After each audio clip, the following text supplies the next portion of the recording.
Bitcoin की बात करते हैं तो आज थोड़ी सी साइडवेज मूवमेंट हुई है। और अगर हम चार्ट पे जाएं तो चार्ट पे हमें नज़र आएगा कि बिटकॉइन इस वक्त जो है थोड़ा साइडवेज मूवमेंट पे आ चुका है। यानी कि एक बहुत अच्छा गेन तो लिया, एक पंप हुआ, लेकिन पंप के बाद दोबारा साइडवेज मूवमेंट हमें नज़र आ रही है। ये 4 आवर का चार्ट ओपन करते हैं तो नज़र आएगा कि ये थोड़ा सा मूवमेंट साइडवेज होगी। लेकिन एक अच्छी चीज़ है इसके अंदर कि अभी तक अगर हम इसके कंप्लीट एनालिसिस करें तो हमें नज़र ये आएगा कि यहाँ से भी अगर हम पिक करते हैं तो ये अपवर्ड, फिर डाउन, फिर अप, फिर डाउन, लेकिन ये लास्ट लो पे नहीं आया, फिर अप, फिर डाउन, फिर अप, अभी भी लास्ट लो पे नहीं आया, यहाँ तक रुका हुआ है। तो अगर तो ये सिनेरियो बनता है तो ये तो एक अप ट्रेंड होता है सीधा सीधा। लेकिन अगर तो यहाँ से डिप होके इस वाले पार्ट को ब्रेक कर देता है, फिर ये चांस बन सकता है कि ये एक डिप ले सकता है, और डिप के जो चांसेस हैं वो इस पॉइंट तक बन सकते हैं क्योंकि यहाँ पे एक ऑर्डर ब्लॉक है।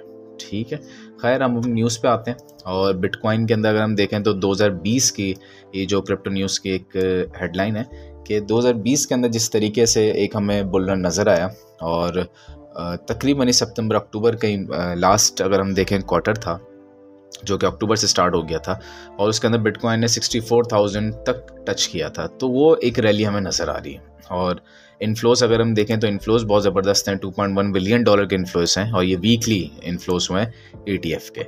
बाकी आर्टिकल अच्छा है, इसको पढ़ें तो इसमें इंशाल्लाह मज़ीद कुछ अच्छी चीज़ें पता चलेंगी और इन चीज़ों के बारे में मज़ीद बात भी करेंगे। तो बिटकॉइन जो है इस वक्त एक्सचेंजेस से उठाया जा रहा है, और ये सारा डाटा आपको बता रहा है कि एक्सचेंजेस से बिटकॉइन को उठाया जा रहा है, सेल नहीं किया जा रहा, और बड़ी तादाद में उठाया जा रहा है, जिसकी वजह से प्राइस ऊपर जा रही है। और प्राइस जितनी तेज़ी से एक्यूमुलेशन हो रही है वैसे प्राइस ऊपर नहीं जा रही। तो इसका मतलब ये है कि एक बिग पंप ने आना है, एक बिग पंप तो आएगा, लाजमी है। मज़ीद अगर हम देखें तो कॉइन ग्लास पे ओपन इंटरेस्ट, ये खबर बताती है कि ओपन इंटरेस्ट कुछ इतना अनयूजुअल हो चुका है कि एक फॉल आ सकता है, और फॉल के चांसेस है। एक बार अगर जब बिटकॉइन ने अपना एक ऑल टाइम हाई ब्रेक करना है तो उसको ब्रेक करने से पहले एक फॉल तो आना है, और वो एक बहुत अच्छा चांस होगा जहाँ पे आप एक्यूमुलेशन कर सकते हैं। उसके बाद फिर हमें नज़र आएगा कि एक बार इसने ऑल टाइम हाई ब्रेक किया तो फिर ये न्यू हाइज बनाता जाएगा, जैसा रिसेंटली गोल्ड के साथ भी हुआ है। अगर आप गोल्ड का प्राइस चार्ट देखें, ये चीज़ हमें बताती है कि पिछले कुछ टाइम में, यानी कि 24 से 48 घंटों में तकरीबन $145 मिलियन जो लोगों ने शॉर्ट किया हुआ था बिटकॉइन को, उसमें लिक्विडेट हुए हैं लोगों के। ये सिर्फ बिटकॉइन के, बाकी और एल्ट कॉइन्स का भी खैर इसमें शामिल है। ये ओवरऑल फिगर है। अगर इसको देखें तो बिटकॉइन में सिर्फ $63 मिलियन लोगों का लिक्विडेट हुआ है, जो कि लोगों ने शॉर्ट किया हुआ था। बिटकॉइन की प्राइस अब गई तो वो लिक्विडेट हो गया सारा का सारा।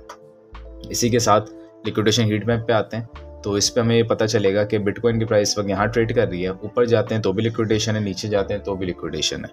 तो इसका मतलब है कि प्राइस जो अनप्रिडिक्टेबल है, कि प्राइस नीचे जाती है तो 66,000 के ऊपर ही ये एक अच्छा ऑप्शन होगा लिक्विडेट करने का। और ये एक नज़र भी आ रहा है कि आने वाले 1-2 दिन में हो सकता है प्राइस थोड़ा सा डिप करे और सारी लिक्विडेशन को पिक कर लिया जाए। ऊपर की तरफ देखें तो फिर हो सकता है कि पहले की डिप देगा और फिर अपवर्ड मूवमेंट जाएगी, ताकि दोनों लिक्विडेशन को ये वाइप आउट करेंगे। तो ये कुछ सिनेरियो बनता हुआ नज़र आ रहा है हमें बिटकॉइन का।